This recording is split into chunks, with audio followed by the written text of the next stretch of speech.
Одонтор сууг тавтамаар л би бол хөтлөгчийн хот. Хууль чагийн хэргийн товч нэвтрүүлгээ хүргэх гэж байна. Нэвтрүүлэг танд YouTube-ийн Одонтор суугаар болон NTV телевизээр замун 83.3 107 хостолгооны Одонтор радиогоор хүрч байгаа. Дугаарыг хоримтлалтай Монголыг бүтээцгэх явраатай Худалдаа хөгжлийн банк, Ногоон радийг хөгжүүлэх явраатай MMS компани болон өмгөөллийн MBS Partners хуулийн фирм ивент итгэж байна. За өдөр юм даа. Өдрийн мэнд хүргэе. За их сонирхолтой сэдв байх шүү.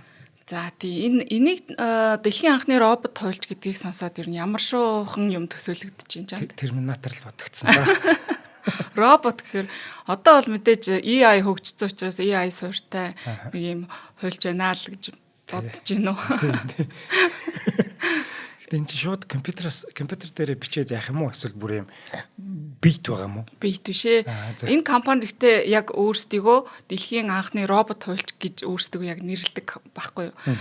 Компани нь бол Do Not Pay гэдэг нэртэй ийм компани байна. Do Not Pay битгий төл гэдэг ийм. Энэ компани одоо энэ нэг одоо бүтээгдэхүүн нь ийм онлайн эрх зүйн хууль эрх зүйн үйлчилгээ үзүүлдэг ийм чат боттой чат GPT-тэй адилхан гэх юм да ийм сервис үзүүлдэг компани баггүй. Do Not Pay гэдэг. Тэгээ яагаад Do Not Pay гэж нэрлсэн нь бас их сонирхолтой. Энэ компаниг үүсгэн байгуулсан одоо залуу 18 настай байхдаа энэ компани үүсгэн байгуулсан энэ бүтээгдэхүүнийг гаргасан. Гэхдээ энэ залуу бол ерөөсөө хуульч хүн бол биш. Английн Stanford University-д нөгөө computer science эдийн засгчаар сурдаг ийм залуу байхгүй.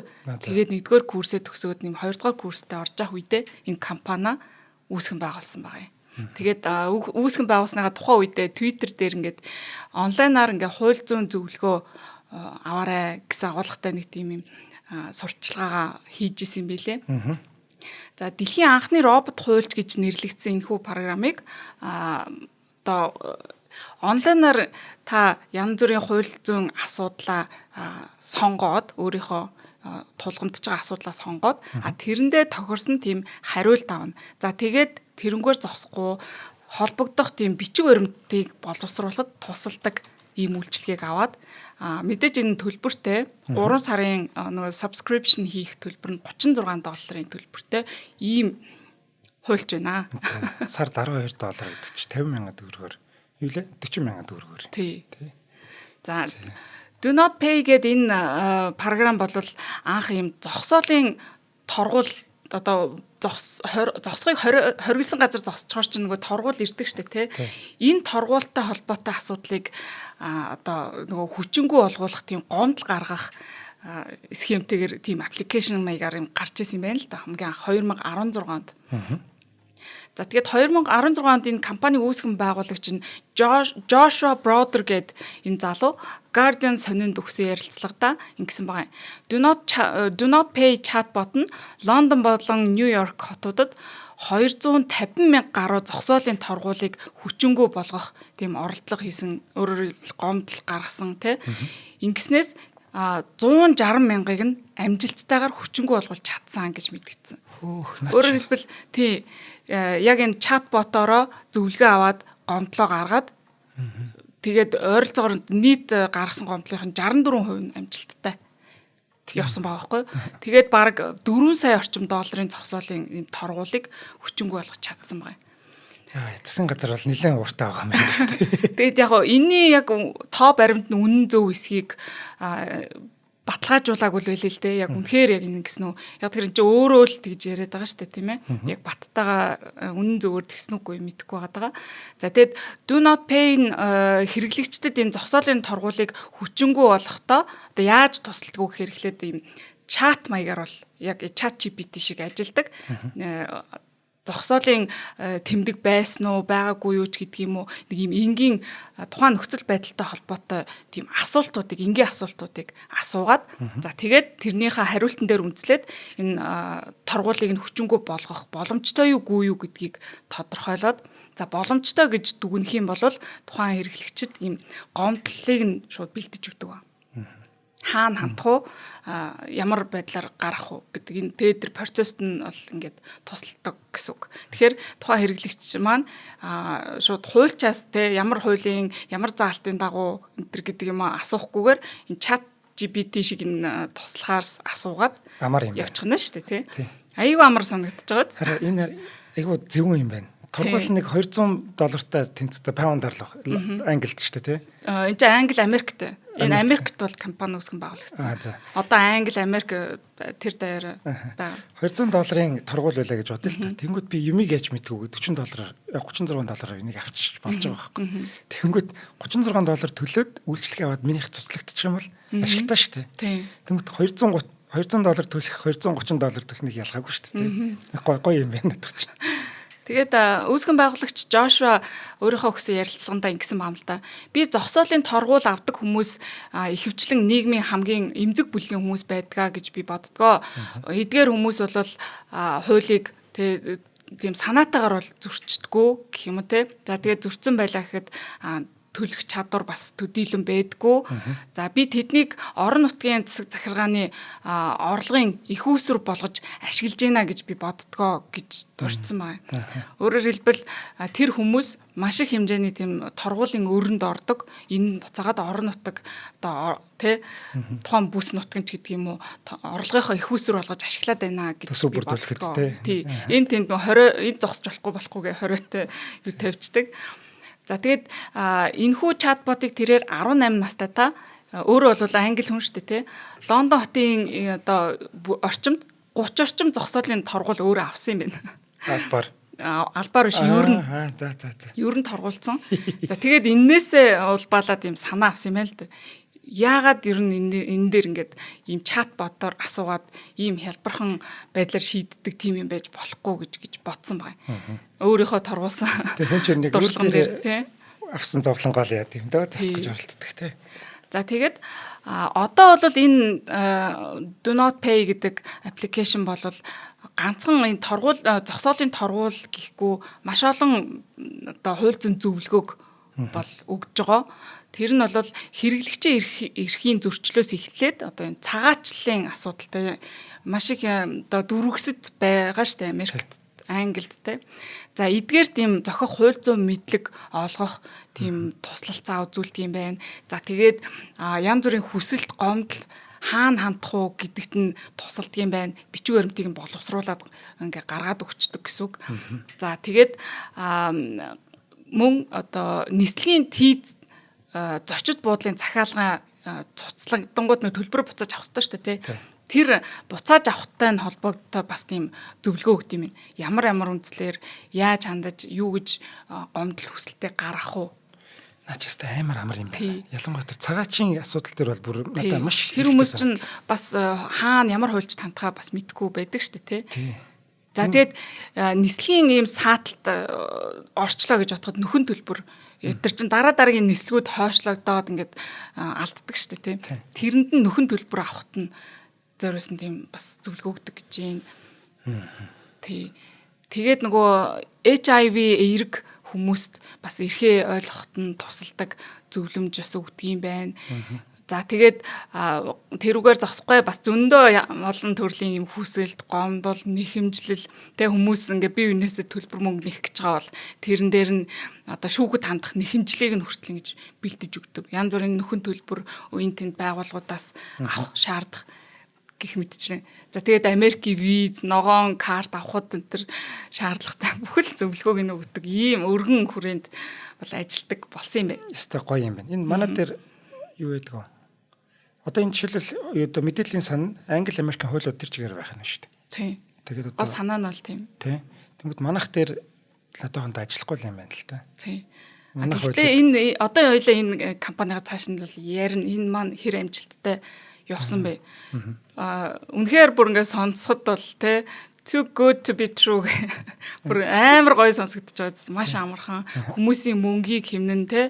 Гээл чат GPT шиг ингээл асуугаал тэгэнгүүт ингээ хуулийн шууд зөвлөгөөг нь өгөөл за ийшээ ингээд хамт гээл бичиг баримтыг нь хүртэл ингээ боловсруулаад те. Таны ажлыг булгах гэдэг байна. Ойлгож байна уу? Яг үнэ. За бас нэг сонирхолтой үйлчилгээд нэр үзүүлдэг. Компани нэр нь Do Not Pay гэсэн шүү дээ те.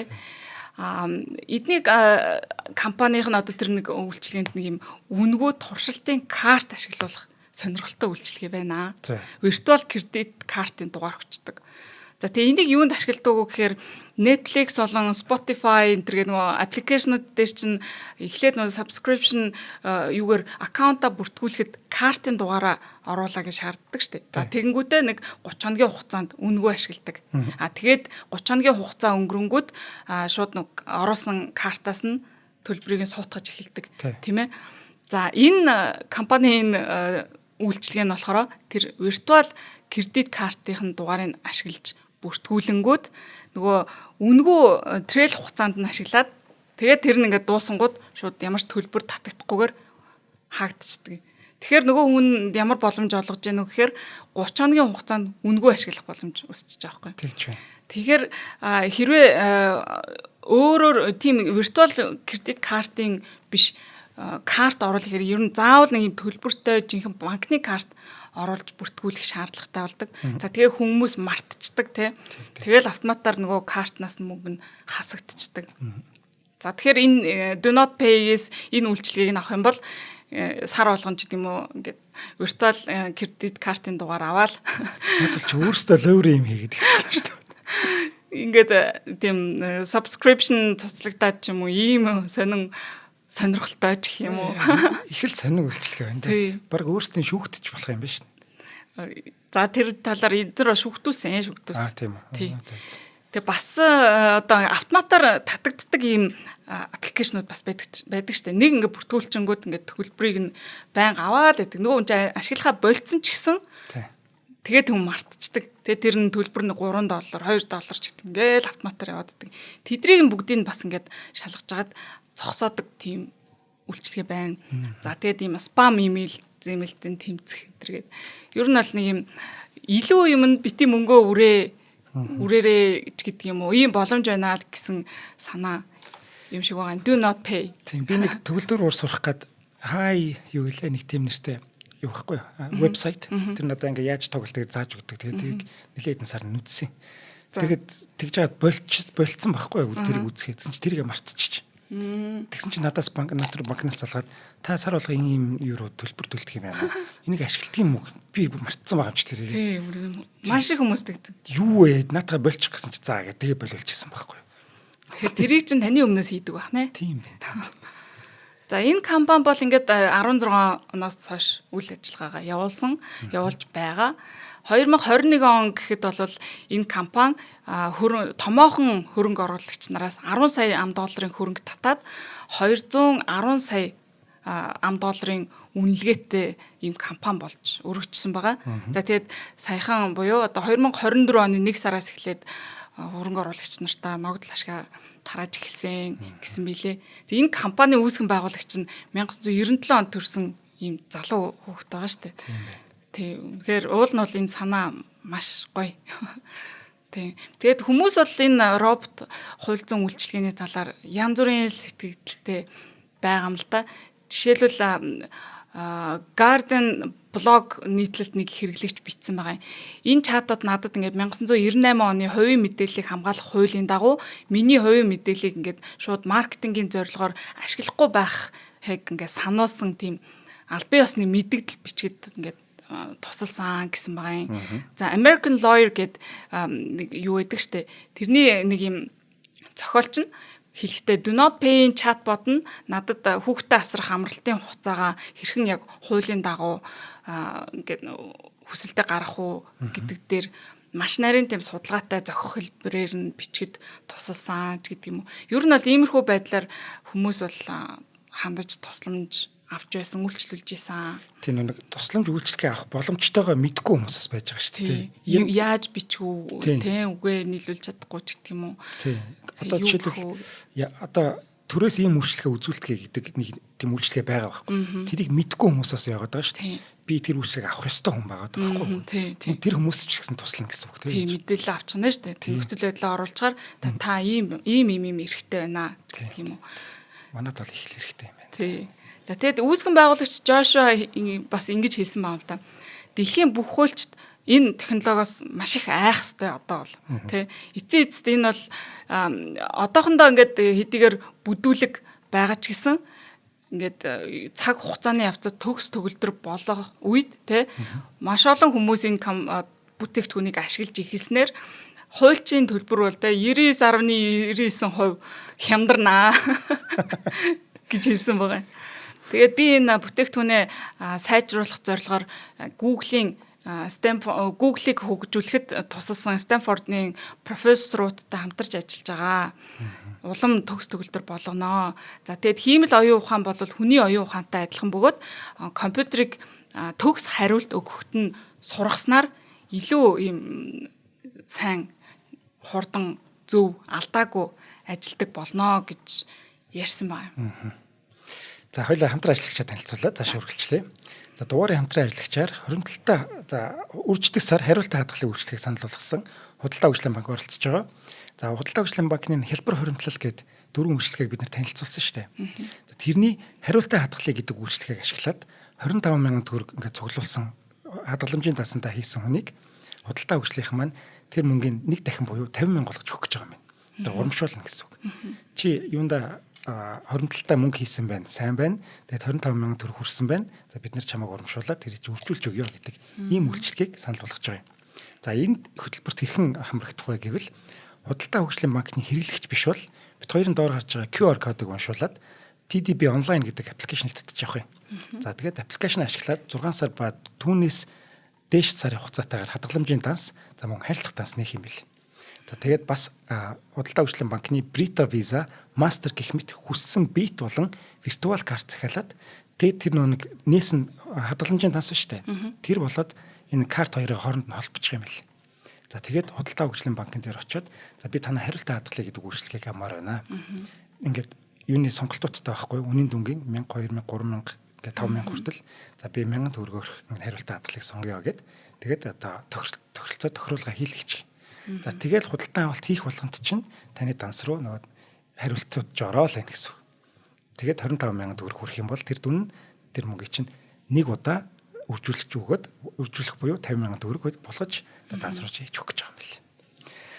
За ингээд Худалдаа хөгжлийн банкны харилцагч биш бол гэж сайн хэлсэн тийм. За одоо харилцагч бол яах вэ гэвэл 3 сарын 12-наас 4 сарын 12-ны хооронд багтаж хариултаа хадгалах үйлчлэгийн чинээр бүртгүүлнэ. За өөрийн ашигладаг харилцах дансан дээрээ Худалдаа хөгжлийн банкны Brita Visa, Master гэх мэт ямар нэг төлбөрийн карттай байх ёстой юм байна. За картгүй бол мэдээж түрүүний дээрх шиг захиалаад авчин тий. За ингээд хариултаа хадгалах үйлчлэгийг холбосон харилцах дансаа өөрийн 6 сар ба түүнээс дээш сарын хугацаатай хадгаламжийн данстай холбоно. Хэрэв хадгаламжийн данс байхгүй бол нөгөө аппликейшн ашиглаад шинээр нээгээд хэлбэр хоримтлал засгийн хариултаа хадгалах үйлчлэгтэй холбочих юм байл. За ингээл одоо хариултаа хадгалаад байх юм байна да. За урамшууллын хугацаанд 3 сарын 12-наас 4 сарын 12 хүртэл за 7 хоног бүрийн даваа гарагт шалгуур хангасан харилцагчийн хадгаламжийн данс руу нөгөө үржигдсэн мөнгө чинь орох юм байна. За ингээд өнөөдрийн нэвтрүүлгийг Худалдаа хөгжлийн банк ивент итгэлээ. Баярлалаа. За ингээд маш сайхан төгс төгөлдөр хэрэгтэй юм шиг юм онлайн хуульч байна. За гэвч энэ нь бол үргэлж тийм зөв байсан уу гэвэл бас үгүй. Хар бараан талууд бас байсан. За сөрөг талууд гэх юм уу да тийм ээ. 2016 онд энэ одоо онлайн хууль зүйн үйлчилгээ эхэлснээс хойшоо бас шүүмжлэлтэй хандах хүмүүс зөндөө байсан. Ялангуяа хуульчин мэргэжлийн одоо юу гэдгийг байгууллагуудаас энийг одоо энэдэгтээ ингээд дэлхийд дахинд яг юм тодорхой энэ асуудлыг зохицуулсан асуудал бас байхгүй шүү дээ тий. Анхудаа нэг юм болчихж байгаа гараад ирсэн бүтээгдэхүүн байгаа. Тэгээд их шуугаан л тарьсан юм байлээ л дээ. 2016 онд Legal Check гэд нэртэй нэг юм Английн нэг юм хуулийн мэдээллийн сайт, вебсайт гэхгүй. Энэ сайтнаас энэ нэг Do Not Pay гэдэг энэ аппликейшнийг шалгаж үтсэн байна. Яг ингээ хуульч хүмүүс гэсэн үг шүү дээ. Асуулт асуугаад үнэхээр яг зөв бодтой мэдээлэл өгч чадчихэв нүггүй юу. За тэгээд үүсгэн байгуулагчийн хэлснээр те ирээдүйд одоо бид нар ажиллаа хэр их хүн алдахаар байна. Тандах гэдэг шүү дээ гэхгүй. За тэгээ асуулт бол асуусан хуулийн ангийн оюутнуудын мэддэг гэх юм уу анхан шатны шахуу асуултуудыг асуусан байна л да.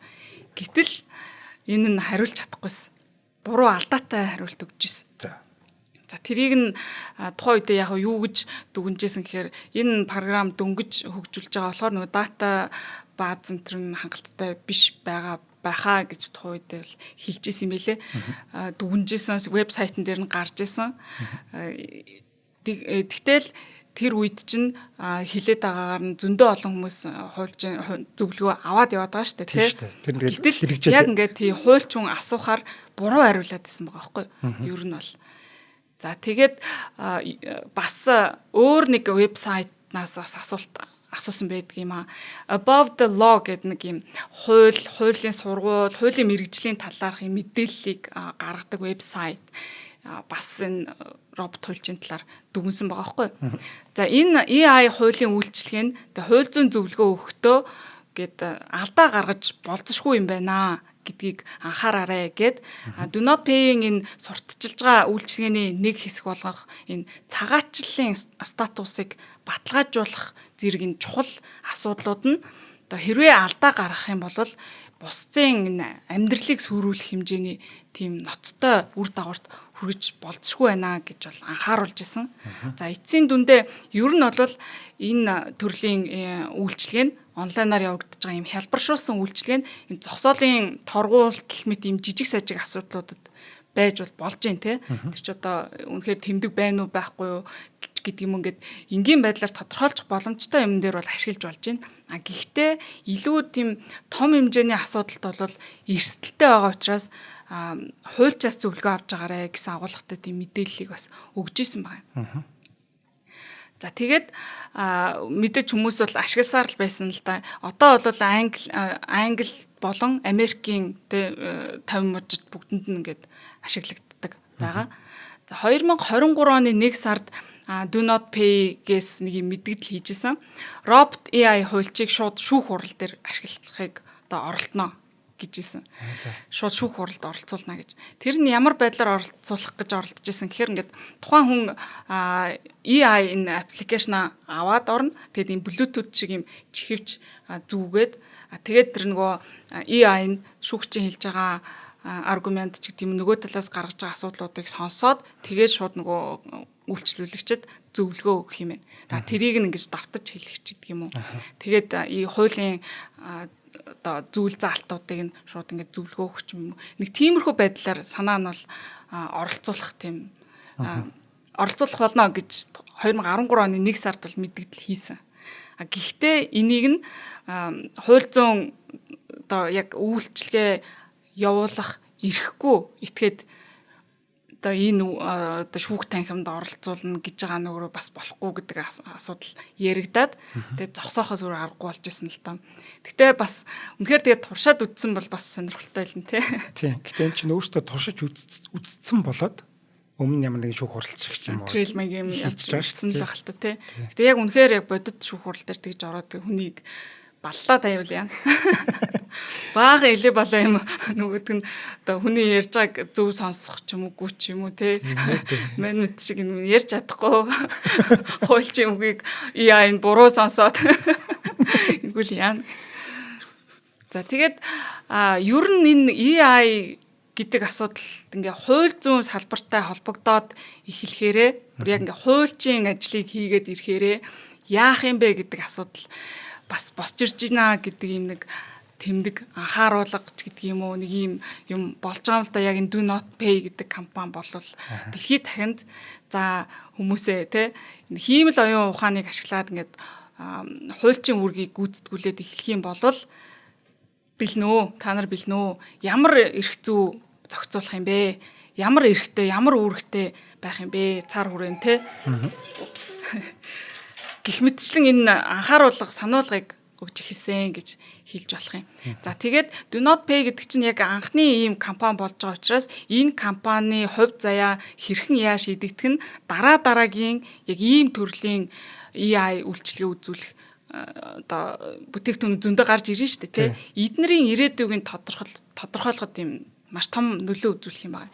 Тэгэхээр энэний Do Not Pay гэдэг энэ компани хувь заяаг нь ажиглал байж байгаа гэсэн үг. Наач айгу сони юм болчлоо. Одоо ингэж бодъё л да. нэг талаас за хариуцагч тал do not pay-г ашигладаг. За яахч тал нэхэмжлэгч тал бас do not pay ашиглаж байгаа байхгүй. Тэнгүүд энэ нөгөө нэг AI чинь энэ хоёр талд хоёуланд нүүлчлээд байна шүү дээ. Тэнгүүд тэр дотроо шууд бодож шүү дээ. За ингээд ийм үйл явц болсон юм байна. Гэт дотроо шууд тооцоолонгүүтээ хариуцагч талынхан зөв юм байна шүү дээ. Гэт өөрөө шийдвэр гаргачих чадхаар юм шүү. Үгүй л дээ шийдвэр бол гарахгүй шүү дээ. Яг л энэ одоо санаа нь бол яг л хуульч шиг л ажиллана гэсэн үг шүү дээ. Хиний талд ажиллаж байгаагаас хамаарат тухайн хүнийхээ тухайн талынхаа хууль ёсны эрх ашиг сонирхлыг хамгаалах байдлаар ажиллана гэсэн үг. Тэгэхгүй өөрөө шууд дүгнэлт хийгээд жинэм яриад байгаа юм чинь ингэхгүй гэдэг юм уу. Тухайн хүний гаргаж ирж байгаа аргументыг ямар нэгэн байдлаар хууль зүйн талаас нь баталж нотолж тэгж л оролцох. Тэнгүүд нөө do not pay чинь өөрөө өөртөө зөрчилдөд эхэлнэ гэсэн үг байна шүү дээ. Хариуцагчийг хамгаалах гэдэг. Тэгсэн чинь нөгөө нэг нэхэмжлэх тал чинь бас do not pay ашиглаад байгаа шүү дээ. Тэнгүүд нэг source-то тэр нь цаана нэг тархил байгаа шүү дээ. Тэнгүүд энэ тархи чинь алийг хамгаалахыг мэдхээ болчихж байгаа юм шүү. Магадгүй тэр юу яг үнэхээр хүн шиг байдаг болвол тэр асуудал үүсэхгүй л хальта. Гэхдээ нэг л бас робот юм чинь, нэг юм код юм чинь те, нэг л юм дататай юм чинь бас тиймэрхүү асуудал гарах юм уу гүм бас сонирхолтой юм.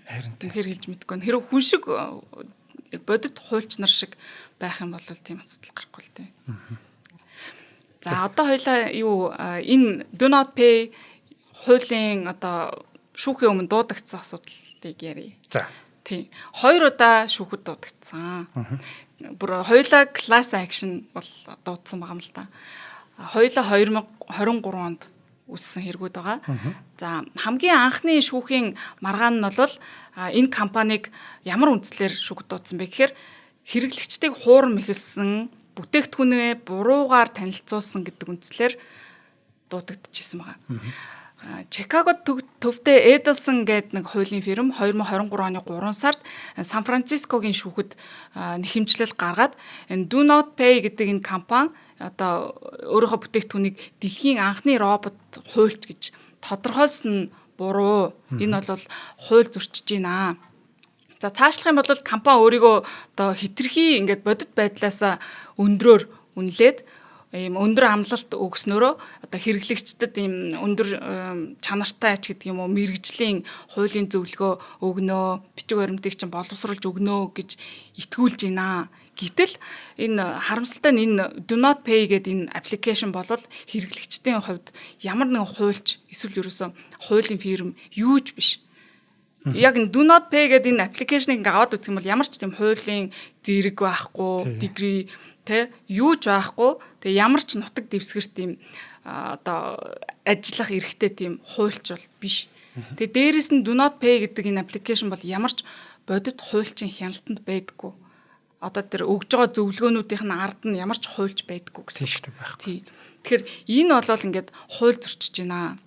За тэгээд зөвхөн ямар байдлаар ажиллаад байна вэ гэхээр зөвхөн хэрэглэгчдийн оруулсан энэ мэдээлэлд үндэслээд нэг юм хоосон зайг нэг юм бүгэлдэг нэг тийм драфт гэдэг штэ тий. Нэг тиймэрхүү янз бүрийн бичиг баримтын сан үүсгэсэн ийм вебсайт. Тэгэл хүнийх нь мэдээллийг оруулангууд төр хоос хэсгээ бүглөө гаргаж ирээд байгаа ийм чанаргүй гэх юм уу. Тухайн уул нь бол эн чинь жинхэнэ хуульч ажиллаж байгаа бол тухайн нөхцөл байдалд нь ч гэдэг юм уу тохирсон гэрээг нь бичиг баримтыг боловсруулж ингэж ажиллах хэрэгтэй тий. Гэтэл энэ бол тэгж ажилдаггүй. За иймээс энэ бол хууль зөрчиж байгаамаа. Тэгээд дээрэс нь лицензгүйгээр хууль зүйн үйл ажиллагаа явуулаад байна гэж бол үзсэн. Жишээлбэл манай Монгол улсад ч гэсэндээ тий хуульч гэдэг нэрийг ашиглахын тулд эхлээд муустай сураад тий бакалавр болоод эрх зүйчээр төгсөж байгаа. За дараагаар нь хуульчийн сонгон шалгалтад ороод хуульч болж байгаа. За дараа нь өмгөөлөгчийн шалгалтанд ороод тэгжээж өмгөөлөгч гэдэг одоо зөвшөөрөл авч байгаа шүү дээ. Энд чинь бүр зөвшөөрлийн тухай хуулиар олгогдсон хуульчийн эрх зүйн байдлын тухай хуультай ийм зохих зөвшөөрлүүдийг холбогдох байгууллагуудаас авч ээж ийм хууль зүйн зөвлөх үйлчилгээ хийж байгаа. Энэ Do Not Pay-ийн хувьд бол ямар ч тийм эрх зөвшөөрөл байхгүйгээр лиценз энэ байхгүйгээр ийм хууль зүйн үйл ажиллагаа явуулаад байна гэдэг ийм үндслээр шүүхэд бол дуудсан. За тэгээд бас нэг гаргаж иржсэн үндсэл нь юу гэхээр хэрэглэгчдэд хохирол учруулад байна гэсэн аргумент байсан. Do not pay-ийн үйлчилгээ нэм ямар байдлаар хохирол учруулж ийн вэ гэхээр жишээлбэл энэ дээр нэхэмжлэл дээр хид хідэн ийм жишээ дурдсан байгаа юм л да. Зогсоолын нөгөө нэг торгуул биш үү те. Тэрийг нь хүчингү болгох гэж оролцсон тэр гомдол гаргаад тэр нь амжилтгүй болоод торгуул нь бүр нэмэгдсэн. Нөгөө хугацаа алдж जैन алдан торгуул нийтэр нь бүр ингээ явсаар гад улам хэмжээ нэмэгдсэн тийм жишээ байна гэж байна. За тэгээд дээрэс нь хууль зүйн зарим баримтчгийг ингээ буруу боловсруулсны улмаас тухайн хүн яг хуулийн дагуу идэх эрхээ алдсан ийм тохиолдлууд байна. Үүнээс болж хэрэглэгчид хохирж байна гэж бол үтсэн. За тэгээд дээрэс нь эдгээр хохирсон хүмүүс бол нөхөн төлбөр авах эрхтэй гэд ийм яг тодорхойгүй үнийн дүнтэй нэг ийм бас хохирол нэхэмжилсэн шаардлага гаргасан байна. Тэгээ үндсэндээ тэгээд ямар байдал шаардлага нэхэмжлийн шаардлага гаргасан гэхээр do not pay үйл ажиллагааг хууль бусад тооцоолох, за do not pay-ийн үйл ажиллагааг нь шууд зогсоолгох, за тэгээд нэхэмжлэгч болон одоо энэ нөгөө эрх ашиг нь хөндөгдсөн хохирсон хүмүүст ийм do not pay-ийн үйлчилгээний нөхөн төлбөрийг олгуулах гэх мэт ийм шаардлагыг бол гаргасан. За тэгээд энэ асуудал ингээд яг яасан юм бэ гэдээ би бас нэлээд хайж үтсэн л дээ. Нэг хэсэг ерөөсө бүр нам гүм болцсон байжгаад тэгээ 2024 оны 6 сард хоёр тал эвлэрсэн юм бил. Харин тэгээд яг ямар байдлаар эвлэрсэн нь бол тодорхойгүй байгаа. Do not pay-ийн санаачлагаар эвлэрсэн билээ шүүхтэр. Гэрээ байгуулад. Тийм үү. Тий. Нэг тохиролцоо л хийсэн болж таарч байна л да. Уг нь нэхэмжлэгч талаас тохиролцоо хийх хэрэг үл шаардлага тавилаа шүү. Харин тий. Шууд ямар тохиролцоо хийсэн гэдэг нь бол ноцтолтойгоор тохирцсон байна. Шууд юуг зогсоо мөксөө энэ төр гэсэн юм байсан шүү дээ. Тий. Үйл ажиллагааг. Сонин тохиролцоо байна надад ч. Тий. Жирөөсөө саяхан шүү 2024 оны 6 сард гэсэн байгаа байхгүй.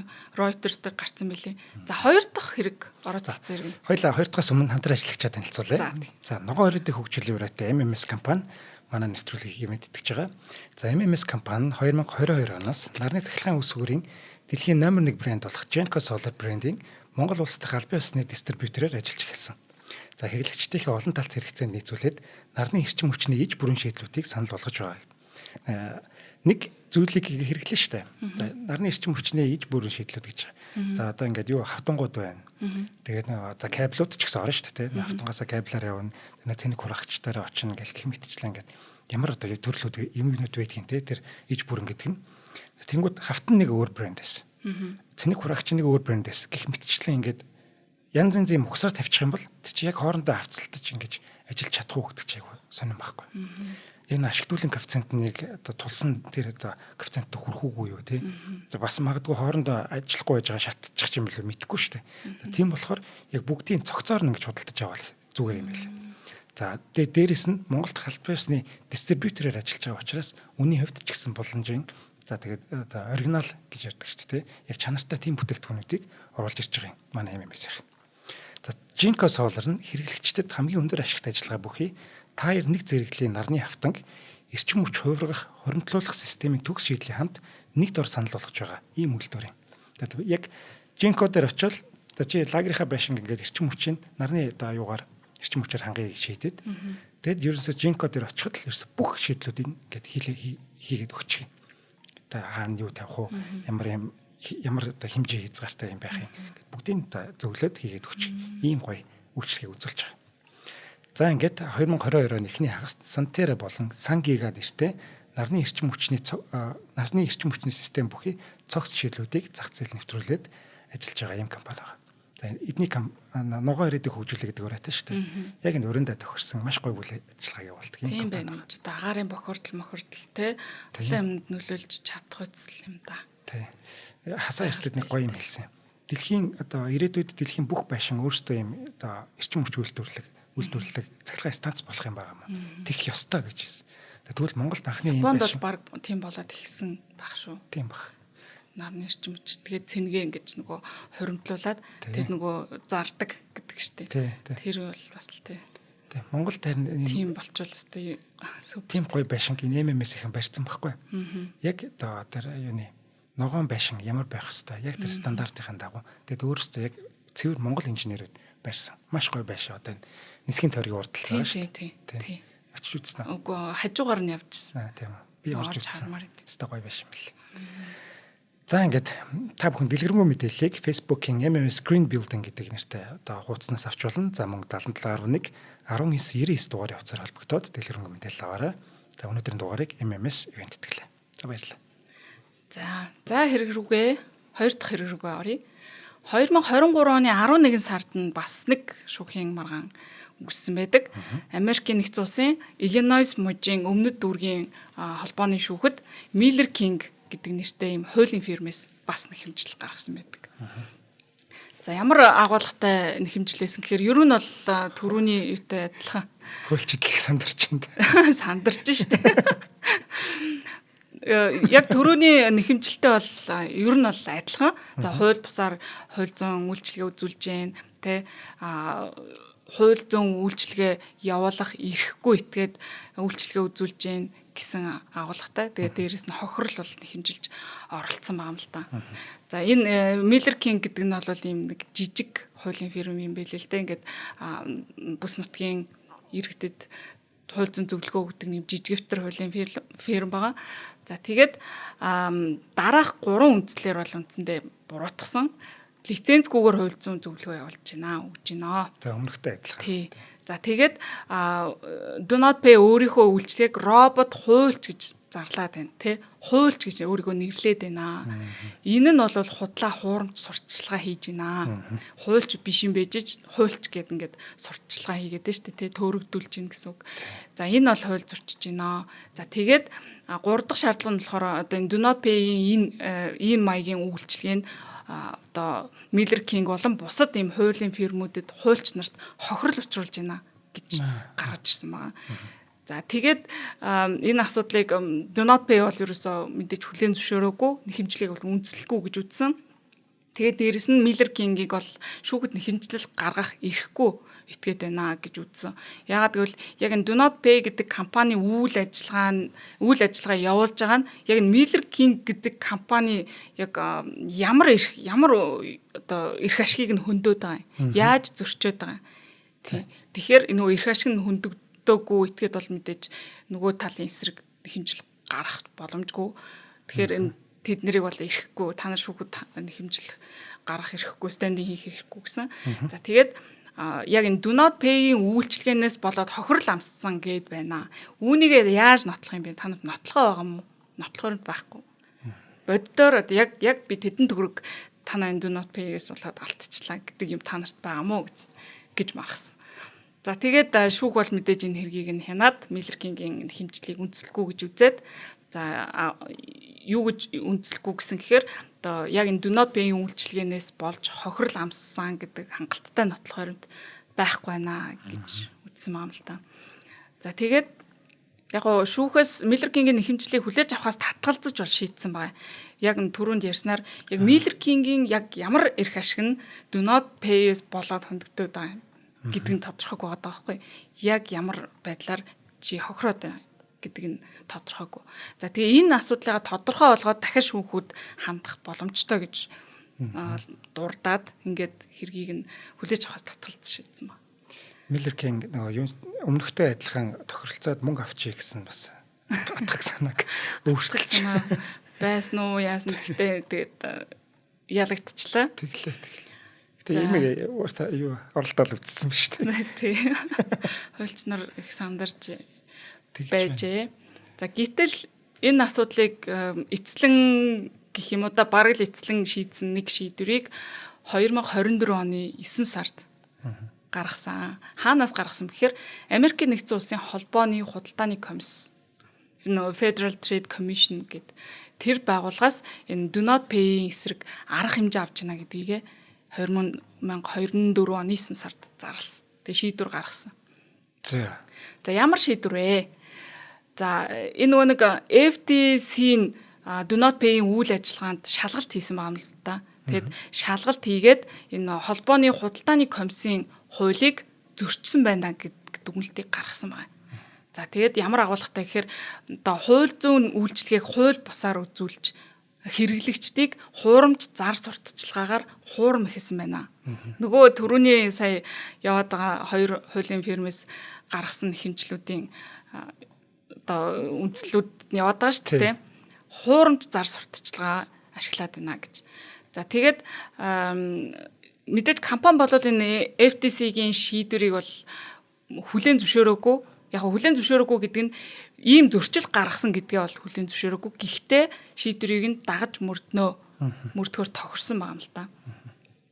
За ямар одоо үүргийг do not pay-д хүлээлгэсэн бэ гэдэг талаар мэдээлэл өгье л дөө. Do not pay-г хэрэглэгчдэд энэ FTC-гийн шийдвэрийн талаар мэдээлэл өгөх ёстой гэж шийдсэн байгаа. Үүнд нь 2021-ээс 2023 оны хооронд үйлчилгээ авсан бүх хэрэглэгчдэд одоо энэ гарсан шийдвэрийн талаар мэдээлэл өгөх үүргийг хүлээлгэсэн. За тэгээд дээрэс нь Do not pay-г одоо FTC-д $193 мянган төлөх торгуул тавьсан. За тэгээд энийг юунд зарцуулах вэ гэхээр хэрэглэгчдэд нөхөн олгох болон бусад зардлыг одоо хаах энэ шалгалт хийсэн ч гэдэг юм. Энэ зардалд бол зарцуулна гэсэн байна. За тэгээд Do not pay-г өөрийнхөө үйлчилгээндээ энэ хуульч шиг ажилдгаа гэсэн энэ хуурамч зар сурталчилгаа дахиж хийхгүй байхыг нь хориглосон. За ийм зар сурталчилгаа үнэхээр одоо хийх гэж байгаа бол те хуульч шиг ажиллана эсвэл робот хуульч гэх мэтээр энэ нэр томьёог ашиглах гэж байгаа бол энийгээ баталгаажуулсан яг үнэхээр яг хуульч гэснийгээ баталгаажуулсан тийм юутай баримтчигтэй нотлохотой байх хэрэгтэй гэдэг ийм шаардлага тавигдсан байна. За тэгээд Do not pay-гийн үйл ажиллагааг нь одоо энэ FTC 10 жилийн туршид хянана гэж хэлсэн. 10 жилийн турш. Тэгээд жил бүр компани бол хяналтын энэ тайлангаа ирүүлж авах ёстой үйл ажиллагааныхаа талаар. За тэгээд нөгөө бүх хэрэглэгч нарт мэдээллийг өгнө гэд хэлсэн те. За тэгээд мэдээлэл нь хэрэглэгчдэд хууль зүйн үйлчилгээг хууль бусаар үзүүлсэн гэх энэ FTC-гийн мэдээлэл ингээд бүр дэлгэрэнгүй тайлбарлах ёстой гэдэг юм үүргийг бол хүлээлгэсэн. Яагаад энэ шийдвэрийг гарсан бэ гэдгийг. За тэгээд компани бол 5 жилийн турш энэ хэрэглэгчийн гомдол төлбөрийн өсөлт зар сурталчилгааны материал гэх мэт бүх документуудаа хадгалах ёстой гэсэн байна. Тэгээд яг гол дүгнэлт нь эдгээр буруутсан гол үндсэл нь болохоор Do not pay үйл ажиллагаа явуулж явах үедээ одоо яг энэ өгж байгаа хууль зүйн зөвлөгөө нь үнэхээр зөв үү буруу юу гэдэг дээр хизээж яг бодит хуульчаас зөвлөгөө авч байгаагүй гэдгийг энэ дээр дүгнж бичсэн байна. Өөрөөр хэлбэл энэ одоо үүсгэн байгуулагч энэ залуу бол ерөөсөө өөр хуульч юм биш шүү дээ тий. Тэгээд энэ өгөөд байгаа зөвлөгөө тэгээд энэ гаргаж өгөөд байгаа бичиг баримт нь үнэхээр зөв үү буруу юу гэдэг тестийг хизээж хуульч нараар гаргаж одоо хийлгэж байгаагүй баталгаажуулж байгаагүй гэдгийг дүгнсэн байна. Тэр чинь болохгүй шүү дээ. Миний зохиосон AI одоо хөгжүүлж байгаа AI зөв буруу шийдвэр гаргаж ийн үү гэдгийг би хэлсэн бол хамгийн түрүүнд хуульчаар хянуулах юм. Огт тэгж байгаагүй байна гэдгийг энэ шийдвэр дээр дүгнээ бичсэн мөлий. Наач сони тий. Тэр юуг яаж авах юм бэ? Одоо ямар нэгэн жишээлбэл дурдсан шүү дээ. За сургууль төгсөөд ингээд юмнуудаа авдаг. Бакалавр авч байгаа, өмгөөлөл ирэх авч байгаа. Энэ дээр эднийхийг бас авах гэсэн юм байна шүү дээ. Тийм баримт бичиг. Тий, үнэхээр байгаа бол тэрний ард нь хуульч байх ёстой л гэсэн санаа илээд байгаа байхгүй. Тий. Тэнгүүд за хуульч байгаад эн чинь AI ч өөрөөр л ажиллана шүү дээ. Тэр хуульч өгж хэлнэ ерөөс бодлоо байхгүй шүү дээ. Яг гоо энэ дээр нэг юм байгаад байгаа. Одоо ийм AI платформ, ийм чатбот маягийн юмыг хуулийн фирмүүд жишээлбэл Америкт одоо айгүйх сонирхдаг болсон. Тэгээд хэрэгжүүлж эхэлж байгаа гэсэн мэдээ явж илээ. Нэг нэр нь үлээд нэг Америкийн нэг айгүй том хуулийн фирм нэг ийм чатбот шиг ийм AI худалдаж авсан гэсэн мэдээлэлээ. Тэд нар юу хөгжүүлэх гэж байгаа гэхээр яг ерөөхдөө бол санаа нь иймэрхүү. Тэгтээ ард нь бол хуулийн фирм ажиллана. Хуулийн фирм одоо тэр зөвлөгөөг өгдөг, баталгаажуулдаг гэх юм уу те. Ийм зохих ёсоор ажиллана шүү дээ. Тэр тухайн хуулийн фирмийн AI хандаж ажилладаг. Тим юм бүтээхээр ингэж худалдаж авсан гэсэн мэдээ бас явж байсан. Тий, одоо эдгээр ингэх гэж байна. AI-ыг AI-аар хуулийн үйлчлэгээ явуулж байгаа бүх одоо платформ юу гэдэг тэднийг өөрсдөн дээр аваад тэр нөгөө юугаа алдахгүй гэдэг. Үн цэнийг өөрсдийнхөө үн цэнийг алдахгүй гэдэг.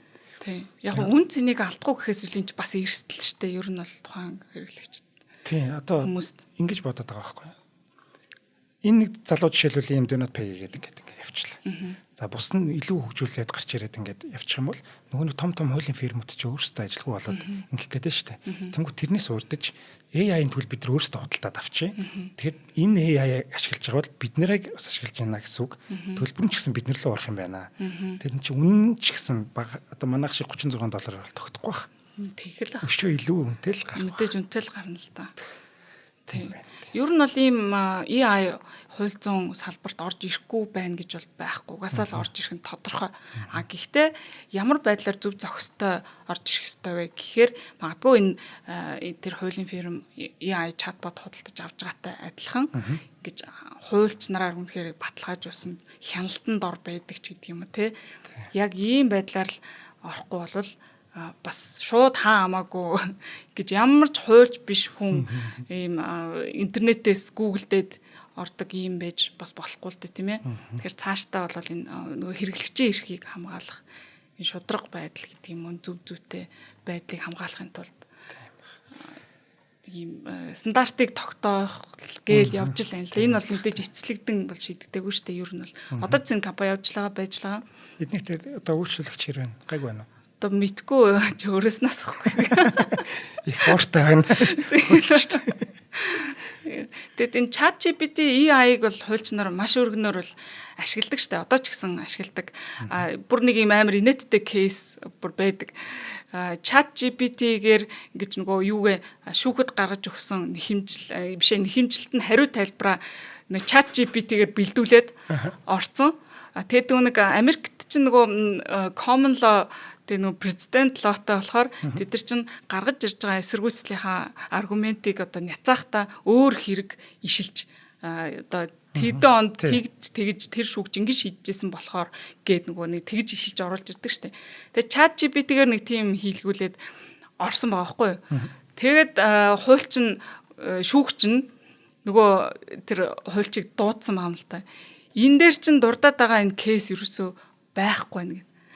Тэр ингээ YouTube дээр нэг хуулийн фирмын нэг бичлэг хуульчин хийсэн подкаст байдیں۔ Энэ ч ерөөсөө байхгүй чи хаанаас энийг олсон ингээд нөгөөдгөн тэгсэн чинь ChatGPT-ийн өөрөө ингээд зохиогоо хиймэл тийм юу кейс дурдаад ингээд бичсэн. За баярлалаа гээ. Сонирхолтой байлаа. Таны ажлыг AI ч дуудахгүй болоо гэж бодогдохоор л ярьлаа да өөрөө.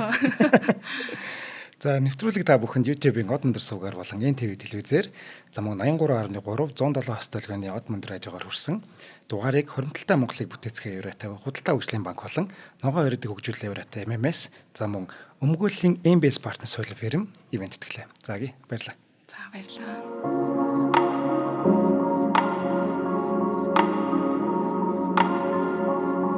Нэвтрүүлгийг хүлээн авсан Нарны аймгийн монголчуудаа баярлалаа.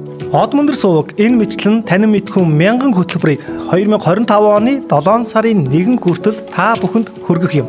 Их хэлээрээ шинжлэх ухаан танин мэдхүг түгээхийн үйлсэд та нэгтгэх хүсвэл бидэнд таньд өгөх боломжтой. Нэг нэвтрүүлгийг 100 төгрөгөөр буюу 1000 нэвтрүүлгийг 100,000 төгрөгөөр үнэлээд та биднийг дэмжээрэй. Жилдээ ганцхан удаа 100,000 төгрөгөөр дэмжснээр шинжлэх ухаан танин мэдхүг түгээх энэ үйл хэрэг таны оролцоотойгоор амжилттай үргэлжлэх юм а. Зандан хүү миний нэр дээрх голомт банкны данс байгаа.